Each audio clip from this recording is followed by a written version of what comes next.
അപ്പോൾ ഈ കുടവയറ് കുറയ്ക്കാൻ ഈസി ആയിട്ട് ചെയ്യാവുന്ന കുറച്ച് വ്യായാമങ്ങൾ നമുക്ക് ഈ ടി വി കണ്ടുകൊണ്ടിരിക്കുമ്പോൾ അല്ലെങ്കിൽ ഈ യൂട്യൂബ് നോക്കിക്കൊണ്ടിരിക്കുമ്പോൾ ചെയ്യാവുന്ന ചെറിയ കുഞ്ഞു കുഞ്ഞു വ്യായാമങ്ങൾ, അത് വളരെ എളുപ്പത്തിൽ നമ്മുടെ വീട്ടിൽ തന്നെ ഉണ്ടാക്കാവുന്ന വെയിറ്റ് ഉരുക്കിക്കളയുന്ന, ഫാറ്റ് ബേൺ ചെയ്യുന്ന ഒരു ഡ്രിങ്ക്.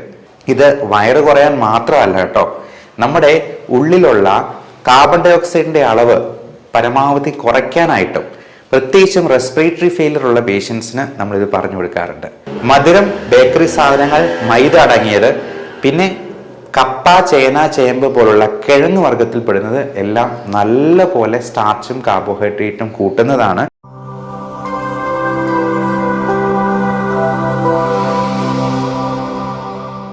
കുടവയർ കുറയ്ക്കുക എന്നുള്ളത് എല്ലാവരുടെയും അത്യന്താപേക്ഷിതമായിട്ടുള്ള ഒരു ആവശ്യമായി മാറിയിരിക്കുന്നുണ്ട്.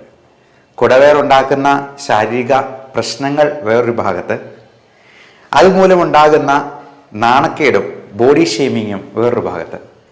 അപ്പോൾ ഈ കുടവയർ കുറയ്ക്കാൻ ഈസി ആയിട്ട് ചെയ്യാവുന്ന കുറച്ച് വ്യായാമങ്ങൾ നമുക്ക് ഈ ടി വി കണ്ടുകൊണ്ടിരിക്കുമ്പോൾ അല്ലെങ്കിൽ ഈ യൂട്യൂബ് നോക്കിക്കൊണ്ടിരിക്കുമ്പോൾ ചെയ്യാവുന്ന ചെറിയ കുഞ്ഞു കുഞ്ഞു വ്യായാമങ്ങൾ, അതുപോലെ നമുക്ക് അതിനു വേണ്ടി തയ്യാറാക്കാവുന്ന ഒരു ഡ്രിങ്ക്, അത് വളരെ എളുപ്പത്തിൽ നമ്മുടെ വീട്ടിൽ തന്നെ ഉണ്ടാക്കാവുന്ന, അവൈലബിൾ ആയിട്ടുള്ള സാധനങ്ങൾ കൊണ്ടുണ്ടാക്കാവുന്ന ഒരു ന്യൂട്രീഷ്യസ് ആയിട്ടുള്ള വെയിറ്റ് ഉരുക്കിക്കളയുന്ന, ഫാറ്റ് ബേൺ ചെയ്യുന്ന ഒരു ഡ്രിങ്ക്.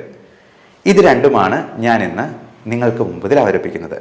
ഇതൊരു 14 ഡേയ്സ് ചലഞ്ചാണ്. 2 ആഴ്ചത്തേക്ക് 14 ദിവസത്തേക്ക് നിങ്ങളിത് കൃത്യമായിട്ട് ഫോളോ ചെയ്യുക. എന്നിട്ട് കുടവയറ് കുറയുന്നുണ്ടോ ഇല്ലയോ എന്നുള്ളത് നോക്കിയിട്ട് ഈ വീഡിയോയുടെ താഴെ കമൻ്റായിട്ടൊന്ന് രേഖപ്പെടുത്തുകയും ചെയ്യാം. ഓക്കെ, അപ്പോൾ ഏറ്റവും ആദ്യം തുടങ്ങുന്നത് നമുക്ക് ലഘുവായിട്ട് ചെയ്യാവുന്ന എക്സസൈസാണ്. പിന്നെ ഇതിന് ഇച്ചിരി കഷ്ടപ്പെട്ട് ചെയ്യേണ്ട കുറച്ച് എക്സസൈസും കൂടെ ഞാൻ അവസാനത്തേക്ക് പറയുന്നുണ്ട്. ഏറ്റവും ലഘുവായിട്ട് നമുക്ക് ഈ ടി വി കണ്ടുകൊണ്ടിരിക്കുമ്പോൾ തന്നെ ചെയ്യാവുന്ന ഒരു കാര്യമുണ്ട്. നമ്മൾ ഈ സോഫയിലൊക്കെ ഇരുന്ന് ചിലപ്പോൾ നല്ല റിക്ലൈനറിലൊക്കെ ഇങ്ങനെ വളരെ സന്തോഷത്തോടെ കിടന്നുകൊണ്ടൊക്കെ ആയിരിക്കും മിക്കവാറും ടി വി കാണുന്നത്. അതിന് പകരം നമ്മൾ ഈ സോഫയിൽ ഇരിക്കുമ്പോൾ തന്നെ കാല് പതുക്കെ മടക്കി താഴ്ത്തുന്ന ആ ഒരു എക്സസൈസ് ഒന്ന് ചെയ്ത് നോക്കുക. അത് നമുക്ക് എത്ര തവണ വേണമെങ്കിലും ചെയ്യാം. അതിന് വലിയ പ്രശ്നങ്ങളൊന്നുമില്ല. മുട്ടുവേദനയുള്ളവർക്കും അത് ചെയ്യാവുന്നതാണ്. അപ്പോൾ പതുക്കെ ഒന്ന് മടക്കുക, താഴ്ത്തുക. നമ്മുടെ വീട്ടിലല്ലേ, ആര് കണ്ടാലും കുഴപ്പമില്ല. ഇനി തിയേറ്ററിൽ വെച്ച് ചെയ്യുന്നാൽ പോലും ഒരു പ്രശ്നമില്ല. ഇനി തിയേറ്ററിലൊക്കെ വെച്ചാണ് ഇത് ചെയ്യുന്നതെങ്കിൽ നമുക്ക് ചെയ്യാവുന്ന ഒരു ഡയഫ്രമാറ്റിക് ബ്രീത്തിങ് എക്സസൈസ് ഉണ്ട്. ഇത്രയേ ഉള്ളൂ. നമ്മുടെ അബ്ഡോമിനൽ മസിൽസിനെ നല്ലപോലെ കൺട്രാക്ട് ചെയ്ത് നമ്മൾ ശ്വാസം നല്ല ശക്തിയിൽ വെളിയിലോട്ട് വിടുക. അതിന് ബ്രീത്തിങ് എക്സസൈസിന് നമ്മൾ പറയുന്ന പൾമണോളജിസ്റ്റിൻ്റെ ഒരു ടെർമിനോളജി ഉണ്ട്, പേഴ്സണലി ബ്രീത്തിങ് എന്ന് പറയും. അത് ഇത്രയേ ഉള്ളൂ. മൂക്കിലൂടെ നമ്മൾ 3 സെക്കൻഡ് ശ്വാസം വലിച്ചെടുക്കുന്നു, വായിലൂടെ ഊതി പുറത്തേക്ക് 6 സെക്കൻഡ് പുറത്തേക്ക് വിടുന്നു. ഇത് വയറ് കുറയാൻ മാത്രമല്ല കേട്ടോ, നമ്മുടെ ഉള്ളിലുള്ള കാർബൺ ഡൈ ഓക്സൈഡിൻ്റെ അളവ് പരമാവധി കുറയ്ക്കാനായിട്ടും പ്രത്യേകിച്ചും റെസ്പിറേറ്ററി ഫെയിലിയർ ഉള്ള പേഷ്യൻസിന് നമ്മളിത് പറഞ്ഞു കൊടുക്കാറുണ്ട്. അതുപോലെ ഓക്സിജൻ കണ്ടന്റ് നന്നായിട്ട് കൂട്ടാനും കാർബൺ ഡൈ ഓക്സൈഡിനെ പരമാവധി വെളിയിലോട്ട് തള്ളുകയും ചെയ്യുന്നത് വഴി നമുക്ക് കൂടുതലായിട്ട് എനർജി ജനറേറ്റ് ചെയ്യാനായിട്ട് ഈ ഓക്സിജൻ പര്യാപ്തമാക്കുകയാണ് ചെയ്യുന്നത്. അതുപോലെ തന്നെ മസിൽസിനെ കൂടുതലായിട്ട് നമ്മൾ എക്സേർട്ട് ചെയ്യുന്നത് വഴി നമ്മുടെ വയറ്റിലെ കൊഴുപ്പ് അലിയിച്ച് കഴിയാനും പറ്റും. ഇനി ആ ഇരിപ്പിൽ നിന്ന് ഒന്ന് എണീറ്റ് നിൽക്കാൻ പറ്റുവാണെങ്കിൽ നമുക്ക് ഈസി ആയിട്ട് ചെയ്യാവുന്ന ഒരു കാര്യം കൂടിയുണ്ട്, സ്ക്വാറ്റ്സ് എന്ന് പറയുന്ന എക്സസൈസ്. അത് ഇത്രേ ഉള്ളൂ. നമ്മൾ നേരെ കൈ ഇങ്ങനെ വെച്ചിട്ട് ഇരുന്ന് നല്ലപോലെ കുനിഞ്ഞിരുന്ന് നമ്മുടെ ഈ മുട്ട് നമ്മുടെ നെഞ്ചിൽ മുട്ടുന്നത് പോലെ അത്രയും നല്ല രീതിയിൽ ഇരിക്കുക. എന്നിട്ട് വീണ്ടും എണീറ്റ് നിൽക്കുക. അതൊരു 15 പ്രാവശ്യം ചെയ്യുക. അങ്ങനെ ഒരു 3, 4, 5 റെപ്പറ്റീഷൻസ് വേണമെങ്കിൽ ചെയ്യാം. ഒരുമിച്ച് ചെയ്യേണ്ട ആവശ്യമില്ല. അത് ആദ്യം ഒരു 2 സെറ്റിൽ തുടങ്ങുക, പതുക്കെ പതുക്കെ നമുക്കത് ഇൻക്രീസ് ചെയ്ത് തുടങ്ങാം. വേറൊരു ടെക്നിക്കുണ്ട്, റഷ്വിൻ ട്വിസ്റ്റ് എന്ന് പറയും. നമുക്ക് ഈ സൈഡിലൊക്കെ ഉള്ള ഫാറ്റ് ഉണ്ടല്ലോ, അത് ഉരുക്കിക്കളയാൻ ഏറ്റവും നല്ലത് ഈ ട്വിസ്റ്റിംഗ് എക്സസൈസ് ആണ്. അതൊന്ന് എണീറ്റ് നിന്നിട്ട് ചെയ്യുവാണെങ്കിൽ നല്ലത്. ഇത് നമ്മളൊരു ശീലമാക്കിയെന്നാൽ നമ്മൾ പോലും അറിയാതെ ഈ ടി വി കണ്ടുകൊണ്ടിരിക്കുമ്പോൾ നമുക്കിത് ഈസി ആയിട്ട് ചെയ്യാവുന്നതേ ഉള്ളൂ. അപ്പോൾ ഇത്തരത്തിലുള്ള വ്യായാമങ്ങൾ നമുക്ക് ഒരു റൊട്ടീൻ, ഒരു ഹാബിറ്റ് എന്ന നിലയിൽ നമുക്ക് ചെയ്യാവുന്നതാണ്. പിന്നെ ആദ്യമേ തന്നെ ചെയ്യാവുന്ന ഒരു കാര്യം, നമ്മൾ ഈ സോഫയും സംഗതികളൊക്കെ മാറ്റിയിട്ട് എക്സസൈസ് മെഷീനോ ട്രെഡ്മില്ലോ സൈക്കിളോ ഒക്കെ വേണമെങ്കിൽ ടി വിയുടെ മുമ്പിലോട്ട് സ്ഥാപിക്കാം കേട്ടോ. അത് നമുക്ക് മൊബൈലാണെങ്കിലും ഒരു ഒരു സ്റ്റാൻഡ് വെച്ചിട്ട് അതിൽ നോക്കിക്കൊണ്ട് എക്സസൈസ് ചെയ്യാൻ പാകത്തിന് ഒരുക്കി വയ്ക്കാവുന്നതുമാണ്.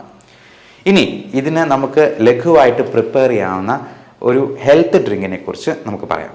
നമ്മുടെ ഓരോരുത്തരുടെയും ബോഡി ഷേപ്പ് തന്നെ പല തരത്തിലാണ് ഈ ഫാറ്റ് നടുവിലായിട്ട് ഡെപ്പോസിറ്റ് ചെയ്യുന്നത്. ചിലർക്ക് ആപ്പിൾ ഷേപ്പിലായിരിക്കും, പുക്കളുടെ മുകൾ ഭാഗത്തായിരിക്കും ഏറ്റവും കൂടുതൽ ഫാറ്റ് ഡെപ്പോസിറ്റ് ചെയ്യുക. ചിലർക്ക് പിയർ ഷേപ്പ് എന്ന് പറയും, അതായത് പുക്കളുടെ താഴ്ഭാഗത്തായിരിക്കും. അതുപോലെ പല തരത്തിലുള്ള ബോഡി ടൈപ്സ് ഉണ്ട്, എക്ടോമോർഫ്, എൻഡോമോർഫ് എന്നൊക്കെ പറഞ്ഞിട്ട്. അപ്പോൾ നമ്മൾ ഭക്ഷണം കഴിക്കുമ്പോൾ പ്രത്യേകമായിട്ട് ശ്രദ്ധിക്കേണ്ട ഒരു കാര്യം, നമ്മൾ സമയമെടുത്ത് ചൂ ചെയ്ത് കഴിക്കുക എന്നുള്ളതാണ്. നല്ലപോലെ ചവച്ച് ഓരോ ഉരുളയും ആസ്വദിച്ച് കഴിക്കുക എന്നുള്ളതാണ്. മൈൻഡ്ഫുൾ ഈറ്റിംഗ് എന്ന് പറയുന്നൊരു ടേം തന്നെ ന്യൂറോ സൈക്യാട്രിയിലുണ്ട്. മൈൻഡ്ഫുൾനെസ് എന്ന് പറയുന്നത് നമ്മുടെ ഓരോ മൊമെൻറ്റും നല്ലപോലെ എൻജോയ് ചെയ്ത് അതിനെ മനസ്സ് മുഴുവൻ എടുത്ത് എൻജോയ് ചെയ്യുക, ആസ്വദിക്കുക എന്നുള്ളതാണ് ഉദ്ദേശിക്കുന്നത്. നമ്മൾ ഭക്ഷണം കഴിക്കുന്നത് തിരക്കിട്ട് എന്തെങ്കിലും വാരി വലിച്ച് കഴിച്ച് വയറ് ഫുള്ളാക്കി, അത് മിക്കവാറും പൊറോട്ട പോലത്തെ എന്തെങ്കിലും ഫിക്സഡ് ഡെപ്പോസിറ്റ് പോലെ അടിച്ച് കയറ്റാവുന്ന എന്തെങ്കിലും സാധനമായിരിക്കും ഇടുക. അതങ്ങ് ഒഴിവാക്കുക. പകരം സമയമെടുത്ത് കഴിക്കാനായിട്ട് നോക്കുക. പിന്നെ വെള്ളം ധാരാളം കുടിക്കുക. ഓരോ പ്രാവശ്യവും ഭക്ഷണം കഴിക്കുന്നതിന് മുമ്പ് 2-3 ഗ്ലാസ് വെള്ളം കുടിച്ചെന്നാൽ നമുക്ക് അത്ര തന്നെ കാർബോഹൈഡ്രേറ്റിൻ്റെ അളവ് കുറയ്ക്കാൻ പറ്റും. പോരാത്തതിന് നമുക്ക് ഈ കാർബോഹൈഡ്രേറ്റിനെ പ്രോട്ടീൻ വെച്ചിട്ട് റീപ്ലേസ് ചെയ്യാനായിട്ട് പറ്റും. അതായത് എഗ് ഡയറ്റ്, നമുക്ക് മുട്ട കഴിക്കുന്നത്, മുട്ടയുടെ വെള്ള മാത്രം കഴിച്ചാൽ മതിയാവും. അത് നല്ലപോലെ ഫില്ലിംഗ് ആയിട്ടുള്ള ഒരു ഭക്ഷണമാണ്. മുട്ടയുടെ വെള്ള 2-3 എണ്ണം കഴിക്കാം. അപ്പോൾ അതുപോലെ തന്നെ ഇതിന് മുമ്പായിട്ട് മരുന്ന് പോലെ കഴിക്കേണ്ട ചില സാധനങ്ങളുണ്ട്. അതായത് 3 ഗ്ലാസ് വെള്ളത്തിനോടൊപ്പം ഒന്നെങ്കിൽ ഒരു കുക്കുംബർ, അല്ലെങ്കിൽ ഒരു ക്യാരറ്റ്, ബീട്രൂട്ട്, അധികം മധുരമില്ലാത്ത പഴങ്ങളായിട്ടുള്ള പേരയ്ക്ക, അങ്ങനെ എന്തെങ്കിലും വെച്ചിട്ടൊരു സാലഡ് നമുക്ക് ആദ്യമേ തന്നെ കഴിച്ച് വയറ് പകുതി ഫില്ലാക്കിയതിന് ശേഷം, അപ്പോൾ ഇതിന് വലിയ ടേസ്റ്റ് ഒന്നും ഇല്ലാത്തതുകൊണ്ടാണ് ഞാൻ പറഞ്ഞത് മരുന്ന് പോലെ കഴിക്കണമെന്ന്. നമ്മൾ ഗുളികയൊക്കെ കഴിക്കുന്നത് ഇഷ്ടമുണ്ടായിട്ടല്ലല്ലോ, ടേസ്റ്റും ഇല്ല. അപ്പോൾ അതുപോലെ തന്നെ കഴിക്കേണ്ട കുറച്ച് സാധനങ്ങളാണ് ഈ സാലഡ്. പിന്നെ നമുക്ക് അധികം കാലറി ഇല്ലാത്ത സാധനങ്ങൾ വെച്ചിട്ട് ടേസ്റ്റി ആയിട്ടുള്ള ഭക്ഷണ സാധനങ്ങൾ ഉണ്ടാക്കാം. അങ്ങനെയുള്ള കാര്യങ്ങളും ഡയറ്റും ഞാൻ മുമ്പ് പറഞ്ഞിട്ടുള്ളതാണ്.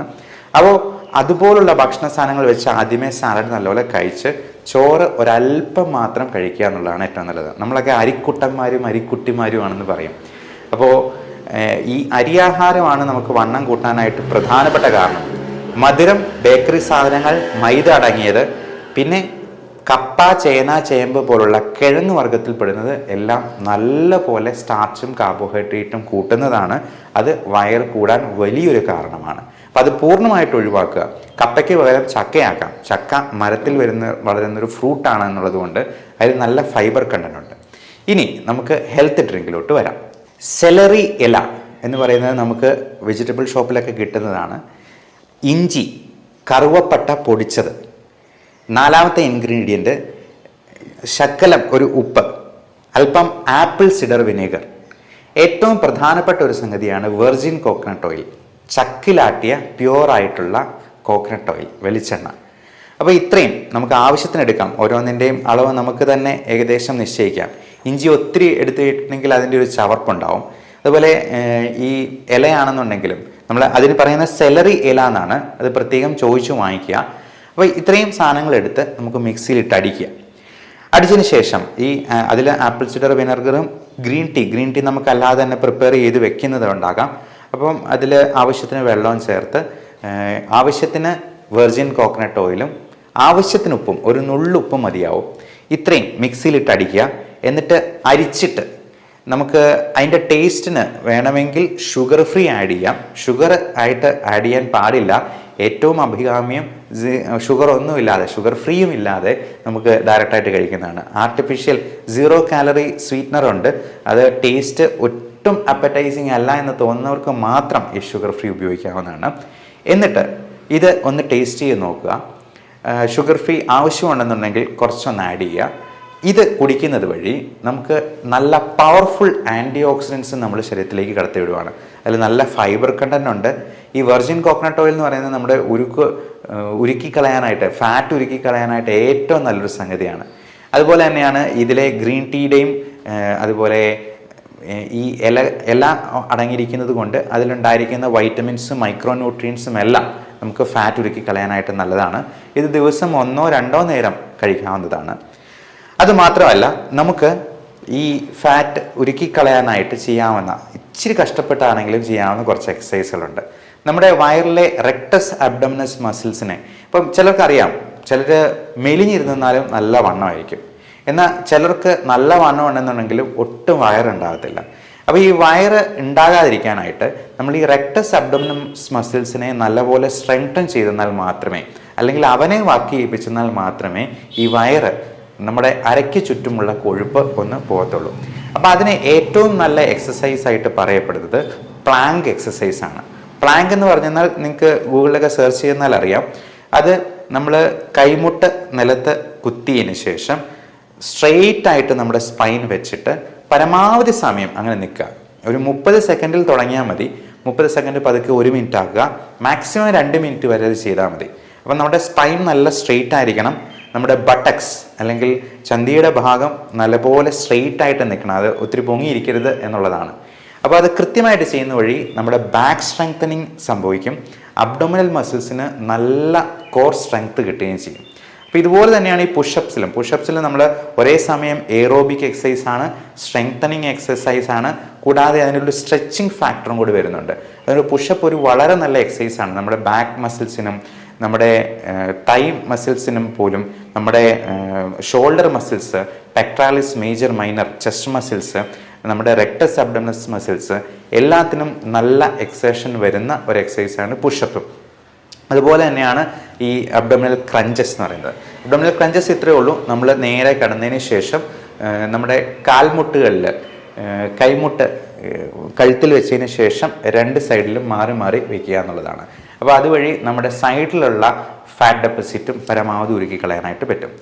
അതുപോലെ ബട്ടർഫ്ലൈ ഫ്ലിക്സ് ഉണ്ട്. നമുക്ക് നേരെ കടന്നതിന് ശേഷം കാലുകൾ തുഴയുന്ന പോലെ അല്ലെങ്കിൽ സൈക്കിൾ ഔട്ടുന്നത് പോലെ, വായുവിലേക്ക് സൈക്കിൾ ഔട്ടുന്ന പോലെ, അത് മുട്ടുവേദന ഉള്ളവർക്കും ചെയ്യാവുന്നതാണ്. നടക്കാനും ഓടാനും ഒക്കെയാണ് മുട്ടുവേദനക്കാർക്ക് ഏറ്റവും ബുദ്ധിമുട്ട്. അവർക്ക് പകരം ഈ എക്സസൈസ് ചെയ്യാവുന്നതാണ്. മുകളിലോട്ട് സൈക്കിൾ ഔട്ടുന്നത് ഒരു തരത്തിൽ വെരിക്കോസ് വെയിനെയും ഹെൽപ്പ് ചെയ്യുന്നതാണ്. അപ്പോൾ ഇങ്ങനെയുള്ള എക്സസൈസ് വഴി നമ്മുടെ വയറ് പരമാവധി കുറയ്ക്കാനായിട്ട് നോക്കുക. ഇതിൽ ചെയ്യാൻ പറ്റുന്ന 1-2 എക്സസൈസുകളും കൂടി ഞാൻ പറയാം. ലെഗ് റേസിംഗ് എന്ന് പറയുന്നത് നമ്മൾ നേരെ കിടന്നതിന് ശേഷം കാല് രണ്ടും ഒന്ന് മുകളിലോട്ടൊന്ന് പൊക്കിക്കുക. 90 ഡിഗ്രിയിലല്ല പൊക്കേണ്ടത്, ഒരു 45 ഡിഗ്രി ആംഗിളിൽ വരുന്നത് പോലെ പൊക്കി വയ്ക്കുക.